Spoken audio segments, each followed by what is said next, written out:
Hello guys, আসসালামু আলাইকুম। আজকে আমি দাঁড়া দিয়ে কাচ্চি মাছের শুটকি রান্না করব। প্রথমে আমি শুটকিটাকে ভেজে নিব, ভালোভাবে ভেজে নিব। তারপর আমি দাঁড়াগুলোকে কুচি কুচি করে কেটে নিয়েছি, ওটার মধ্যে আলুও দিয়েছি। তারপর ভালোভাবে ধুয়ে নিব।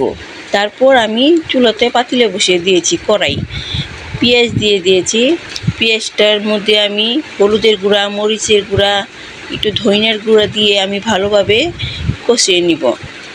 কষানো হয়ে গেলে আমি কুচি করা দাঁড়াগুলো আমি সবগুলো দিয়ে দিব কড়াইতে।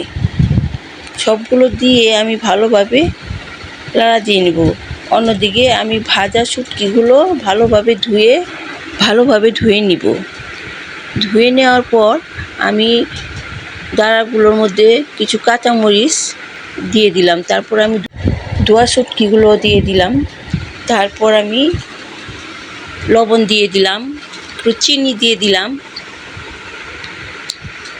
তারপর আমি ভালোভাবে নাড়া দিয়ে নেব।